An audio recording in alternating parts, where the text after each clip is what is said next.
Channel. ನಾನು ಭವ್ಯ. Friends, ಎಲ್ಲರಿಗೂ ಭೀಮನ ಅಮಾವಾಸ್ಯೆ ಹಬ್ಬದ ಶುಭಾಶಯಗಳು. ಯಾರೆಲ್ಲ ಹೆಣ್ಮಕ್ಳು ಇನ್ನೂ ಮದುವೆ ಆಗಿಲ್ಲ ಅವ್ರಿಗೆಲ್ಲ ಭೀಮನಂತ ಗಂಡ ಸಿಗಲಿ, ಎಲ್ರಿಗೂ ಒಳ್ಳೇದಾಗಲಿ. ಹಾಗೆ ಮದುವೆ ಆಗಿರೋರು ಆಚರಿಸ್ತಿದ್ರೆ ಎಲ್ರಿಗೂ ದೀರ್ಘ ಸುಮಂಗಲಿ ಭಾಗ್ಯ ಸಿಗಲಿ ಅಂತ ನಾನು ಸಹ ದೇವ್ರ ಹತ್ರ ಕೇಳ್ಕೊಳ್ತೀನಿ. ಇವಾಗ ನಾನು ಸಹ ಪೂಜೆಗೆಲ್ಲ ರೆಡಿ ಮಾಡಿಟ್ಟು ಬಂದಿದ್ದೀನಿ. ನಾನು ಇವಾಗ ಹೋಗಿ ಪೂಜೆ ಮಾಡ್ತೀನಿ. ಪೂಜೆ ಎಲ್ಲ ಆದಮೇಲೆ ಇವತ್ತು ಸ್ವೀಟ್ ಏನಾದರೂ ಮಾಡಬೇಕಲ್ವಾ, ಸೊ ಕೇಸರಿಬಾತ್ ಮಾಡೋಣ ಅಂತ ಅಂದ್ಕೊಂಡಿದ್ದೀನಿ. ಸಿಂಪಲಾಗಿ ಕೇಸರಿಬಾತ್ ಹೇಳ್ಕೊಡ್ತೀನಿ. ಸೊ ವಿಡಿಯೋನ ಸ್ಕಿಪ್ ಮಾಡದೆ ಎಂಡ್ವರೆಗೂ ನೋಡಿ. ಸೊ ವಿಡಿಯೋ ಸ್ಕಿಪ್ ಮಾಡಬೇಡಿ, ಓಕೆ? ಹಾಗೆ ಇದೇ ಫಸ್ಟ್ ಟೈಮ್ ನನ್ನ ಚಾನಲ್ನ ವಾಚ್ ಮಾಡ್ತಿದ್ರೆ ಪ್ಲೀಸ್ ನನ್ನ ಚಾನಲ್ನ ಸಬ್ಸ್ಕ್ರೈಬ್ ಮಾಡ್ಕೊಳ್ಳಿ. ಹಾಗೆ ವಿಡಿಯೋ ಇಷ್ಟ ಆದರೆ ಲೈಕ್ ಮಾಡಿ. ಆದಷ್ಟು ನಿಮ್ಮ ಫ್ರೆಂಡ್ಸ್ ಆ್ಯಂಡ್ ಫ್ಯಾಮಿಲಿ ಜೊತೆ ನನ್ನ ವಿಡಿಯೋಸ್ನ ಶೇರ್ ಮಾಡಿ ನನ್ನ ಚಾನಲ್ಗೆ ಸಪೋರ್ಟ್ ಮಾಡಿ ಅಂತ ಕೇಳ್ತಾ ಬನ್ನಿ ಇವಾಗ ಭೀಮನ ಅಮಾವಾಸ್ಯೆ ಹಬ್ಬನ ಆಚರಿಸೋಣ. ಬಾಯ್, ಸಿ ಯು. ಹಾಗೆ ನಮ್ಮ ಚಿನ್ನು ನಿಮ್ಗೆಲ್ಲ ಹಾಯ್ ಮಾಡ್ತಾನಂತೆ. ಹಾಯ್ ಮಾಡಿ ಚಿನ್ನು. ಹಾಯ್. ಹ್ಯಾಪಿ ಭೀಮನ ಅಮಾವಾಸ್ಯೆ ಅಂದ್ರೆ ಹ್ಯಾಪಿ ಭೀಮನ ಅಮಾವಾಸ್ಯೆ. ಓಕೆ, ಬನ್ನಿ ಇವಾಗ ಹಬ್ಬನ ಸೆಲೆಬ್ರೇಟ್ ಮಾಡೋಣ.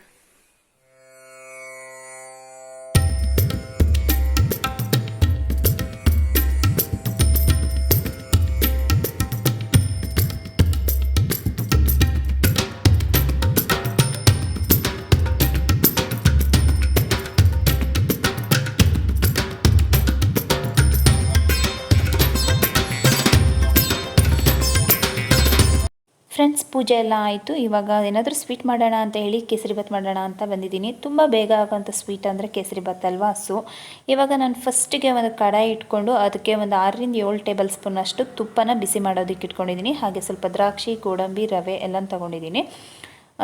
ಡ್ರೈ ಫ್ರೂಟ್ಸ್ ಜಾಸ್ತಿ ಹಾಕ್ಕೊಂಡಷ್ಟು ಟೇಸ್ಟ್ ಚೆನ್ನಾಗಿರುತ್ತೆ, ನನಗೆ ತುಂಬ ಇಷ್ಟ. ಸೊ ಇವಾಗ ನಾನು ಫಸ್ಟ್ ಗೋಡಂಬಿನ ರೋಸ್ಟ್ ಮಾಡ್ಕೊಂಡಿದ್ದೀನಿ, ಫ್ರೈ ಮಾಡ್ಕೊಂಡಿದ್ದೀನಿ. ಇವಾಗ ದ್ರಾಕ್ಷಿನೂ ಹಾಕ್ಕೊಂಡು ಫ್ರೈ ಮಾಡ್ಕೊಳ್ತಾ ಇದ್ದೀನಿ. ಇದಕ್ಕೇ ನಾವು ತೊಗೊಂಡಿರೋಂಥ ರವೆನೂ ಹಾಕ್ಕೊಂಡು ಫ್ರೈ ಮಾಡ್ಕೊಳ್ಳೋಣ. ಚೆನ್ನಾಗಿ ಫ್ರೈ ಮಾಡ್ಕೊಳ್ಬೇಕು. ರವೆ ಎಲ್ಲ ಸ್ವಲ್ಪ ಕಲರ್ ಚೇಂಜ್ ಆಗಬೇಕು, ಅಲ್ಲಿ ತನಕ ಚೆನ್ನಾಗಿ ಫ್ರೈ ಮಾಡಿಕೊಂಡ್ರೆ ಟೇಸ್ಟ್ ಚೆನ್ನಾಗಿರುತ್ತೆ. ನೀವು 1 ಕಪ್ ರವೆಗೆ 3 ಕಪ್ಪಷ್ಟು ನೀರನ್ನು ನಾನು ತೊಗೊಂಡಿದ್ದೀನಿ ಇಲ್ಲಿ. ಯಾಕಂದರೆ ತುಂಬ ಗಟ್ಟಿ ಇದ್ದರೆ ಕೇಸರಿಬಾತ್ ಅಷ್ಟು ಚೆನ್ನಾಗಿರಲ್ಲ. ಸೊ ಹಾಗೆ 3/4 ಕಪ್ಪಷ್ಟು ನಾನು ಯಾವ ಗ್ಲಾಸಲ್ಲಿ ತೊಗೊಂಡಿದ್ದೆ ರವೆನ ಅದರಲ್ಲಿ 3/4 ಕಪ್ಪಷ್ಟು ಸಕ್ಕರೆನ ತೊಗೊಂಡಿದ್ದೀನಿ. ಇವಾಗ ಇದೆಲ್ಲ ಚೆನ್ನಾಗಿ ಫ್ರೈ ಆಗಿದೆ. ಹಾಗೆ ನೀರಿಗೇ ಡೈರೆಕ್ಟಾಗಿ ನಾನು ಫುಡ್ ಕಲರ್ನ ಯೂಸ್ ಮಾಡ್ತಿದ್ದೀನಿ. ನಿಮ್ಮ ಹತ್ರ ಯಾವ ಫುಡ್ ಕಲರ್ ಇರುತ್ತೆ ಅದನ್ನು ಹಾಕ್ಕೊಂಡು ಯೂಸ್ ಮಾಡ್ಕೊಳ್ಳಿ. ಇವಾಗ ರವೆ ಎಲ್ಲ ಚೆನ್ನಾಗಿ ಫ್ರೈ ಆಗಿದೆ, ಅದಕ್ಕೆ ನಾನು ಇವಾಗ ನೀರನ್ನ ಹಾಕ್ಕೊಂಡು ಚೆನ್ನಾಗಿ ಮಿಕ್ಸ್ ಮಾಡ್ಕೊಳ್ತಿದ್ದೀನಿ. ನೀರು ಹಾಕ್ಕೊಳ್ಳೋದು ಕ್ಲಿಪ್ಪಿಂಗ್ ಮಿಸ್ ಆಗಿದೆ.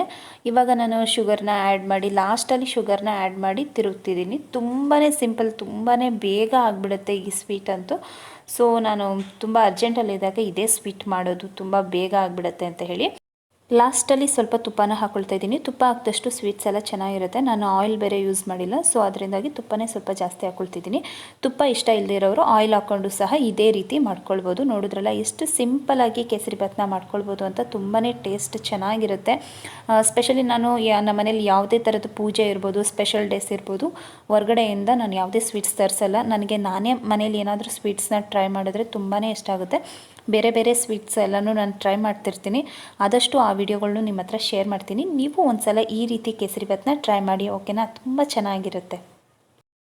ಇವಾಗ ನಮ್ಮ ಪತಿದೇವನ ಪಾದ ಪೂಜೆಗೆ ಎಲ್ಲ ರೆಡಿ ಮಾಡಿ ಇಟ್ಟಿದ್ದೀನಿ. ಸಂಜುನೂ ರೆಡಿಯಾಗಿ ಕೂತಿದ್ದಾರೆ. ಸೊ ಒಂದು ಕ್ಲಿಪ್ಪಿಂಗ್ ತೊಗೊಂಡೆ ಪೂಜೆಗೆಲ್ಲ ರೆಡಿ ಮಾಡ್ಕೊಂಡಿರೋದು.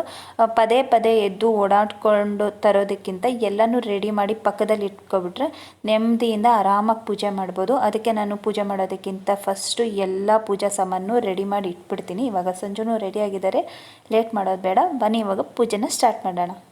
ಫ್ರೆಂಡ್ಸ್, ಭೀಮನ ಅಮಾವಾಸ್ಯೆ ದಿನವೇ ಯಾಕೆ ಗಂಡನ ಪಾದ ಪೂಜೆ ಮಾಡಬೇಕು ಅಂತ ಹೇಳೋದಾದರೆ, ಆವತ್ತಿನ ದಿನ ಹೆಣ್ಮಕ್ಳು ಗಂಡನ ಪಾದ ಪೂಜೆ ಮಾಡೋದ್ರಿಂದ ಗಂಡನ ಆಯಸ್ಸು ಅಭಿವೃದ್ಧಿ ಆಗುತ್ತೆ. ಹಾಗೆ ಆಕೆ ಕೂಡ ದೀರ್ಘ ಸುಮಂಗಲಿ ಆಗಿರ್ಬೋದು ಅಂತ ಹೇಳಿ ಈ ಒಂದು ಪಾದ ಪೂಜೆನ ಮಾಡ್ತಾರೆ. ಹಾಗೆ ಭೀಮನ ಅಮಾವಾಸ್ಯೆ ದಿನ ವ್ರತ ತುಂಬಾ ವಿಭಿನ್ನವಾಗಿರುತ್ತೆ. ಆ ವ್ರತ ಆಚರಣೆನೇ ಬೇರೆ ಬೇರೆ ರೀತಿ ಇರುತ್ತೆ. ಇವತ್ತಿನ ದಿನ ಶಿವ ಪಾರ್ವತಿನ ಪೂಜಿಸಿ ವ್ರತನ ಮಾಡ್ತಾರೆ. ಆದರೆ ನಾನು ಜಸ್ಟ್ ಪೂಜೆ ಮಾಡಿ ಪಾದ ಪೂಜೆ ಮಾತ್ರ ಮಾಡೋದು. ವ್ರತ ಆಚರಣೆ ಎಲ್ಲ ಮಾಡೋದಿಲ್ಲ, ಬರೀ ಪಾದ ಪೂಜೆನ ನಾನು ಮಾಡ್ತೀನಿ. ದೇವರಿಗೆ ಪೂಜೆ ಆದಮೇಲೆ ಸಂಜೆಗೆ ಪಾದ ಪೂಜೆ ಮಾಡ್ತೀನಿ. ಇದನ್ನು ನಾನು ಮದುವೆ ಆದಾಗ್ಲಿಂದನೂ ಆಚರಿಸ್ಕೊಂಡು ಬಂದಿದ್ದೀನಿ. ಇವಾಗ ಮಾತ್ರ ಅಲ್ಲ, ನಾನು ಮದುವೆ ಆದ ವರ್ಷದಿಂದನೂ ನಾನು ಈ ಒಂದು ಪಾದ ಪೂಜೆನ ಮಾಡ್ತಾ ಮಾಡ್ತಾನೆ ಬಂದಿದ್ದೀನಿ. ಸಂಜು ಅಂತೂ ರೆಕ್ಸ್ತಾನೆ ಇರ್ತಾರೆ, ಇದೊಂಥರ ಟ್ಯಾಕ್ಸ್ ಪೂಜೆ, ಏನಾದರೂ ದುಡ್ಡು ಸಿಗುತ್ತೆ, ಗಿಫ್ಟ್ ಸಿಗುತ್ತೆ ಅಂತ ಮಾಡ್ತೀಯ ಅಲ್ವಾ ಅಂತಾರೆ. ಆದರೆ ಖಂಡಿತ ಇಲ್ಲ, ನನಗೆ ತುಂಬಾ ಇಷ್ಟವಾದ ಹಬ್ಬ ಇದು ಅಂತಲೇ ಹೇಳ್ಬೋದು. ನಾನು ಮದುವೆ ಆದಾಗ್ಲಿಂದನೂ ಈ ಒಂದು ಪೂಜೆನ ಆಚರಿಸ್ಕೊಂಡು ಬಂದಿದ್ದೀನಿ.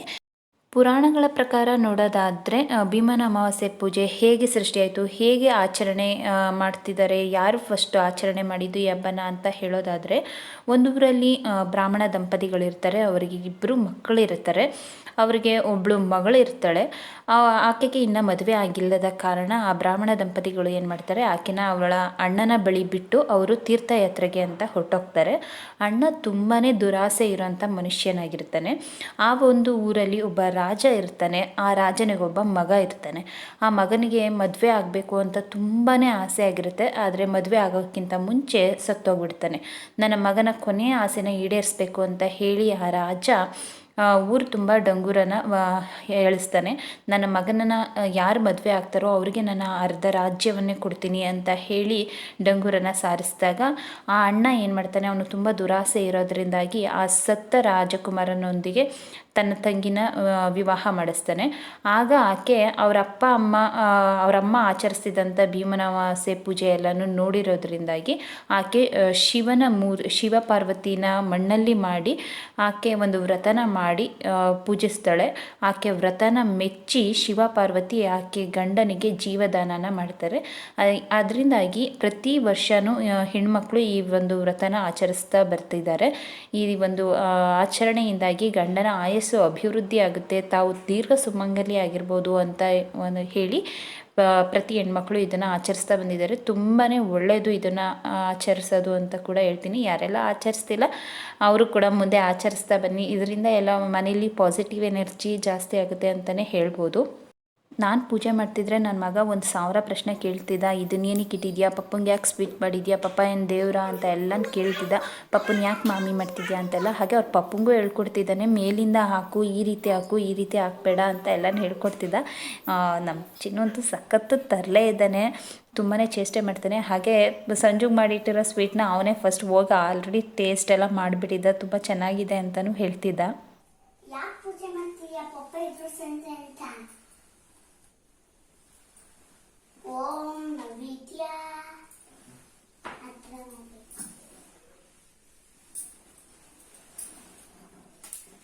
ಪೂಜೆ ಎಲ್ಲ ಆಯಿತು. ಫೈನಲಿ ಸ್ವೀಟ್ನ ಲಾಸ್ಟಲ್ಲಿ ತಿನ್ನಿಸ್ತಿದ್ದೀನಿ. ನಮ್ಮ ಚಿನ್ನು ಅಂತೂ ಅಮ್ಮ ಫಸ್ಟು ನನಗೆ ತಿನ್ನಿಸೋ ಸ್ವೀಟ್ನ ಅಂತಿದ್ದ. ಸೊ ಅದಕ್ಕೆ ಸಂಜು ಫಸ್ಟು ಅವನಿಗೆ ತಿನ್ನಿಸ್ಬಿಡಿ ಅಂತ ಹೇಳ್ತಾ ಇದ್ದೆ.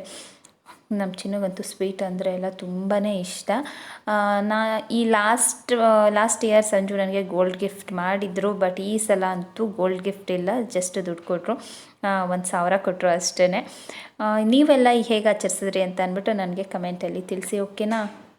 ಪೂಜೆ ಎಲ್ಲ ಮುಗೀತು. ಪೂಜೆ ಆದಮೇಲೆ ಸ್ವಲ್ಪ ರೀಲ್ಸ್ ಎಲ್ಲ ಮಾಡ್ತಿದ್ವಿ. ಹಾಗೆ ಈ ಸ್ಯಾರಿಲಿ ನಾನು ಹೇಗೆ ಕಾಣಿಸ್ತಿದ್ದೀನಿ ಅಂದ್ಬಿಟ್ಟು ಕಮೆಂಟಲ್ಲಿ ನನಗೆ ತಿಳಿಸಿ ಹೇಗೆ ಕಾಣ್ತಿದೆ ಈ ಸ್ಯಾರಿ ಅಂತ ಹೇಳಿ. ನೋಡಿದ್ರಲ್ಲ ಫ್ರೆಂಡ್ಸ್, ಇದಿಷ್ಟು ನಮ್ಮ ಮನೆಯ ಭೀಮನ ಅಮಾವಾಸ್ಯೆ ಪೂಜೆಯ ಆಚರಣೆ ಆಗಿತ್ತು. ಸೆಲೆಬ್ರೇಷನ್ ಅಂತೂ ತುಂಬಾ ಚೆನ್ನಾಗಿತ್ತು. ಹಾಗೆ ಈ ವಿಡಿಯೋ ನಿಮಗೆಲ್ಲ ಇಷ್ಟ ಆಗಿದೆ ಅಂತ ಅಂದ್ಕೊಳ್ತೀನಿ.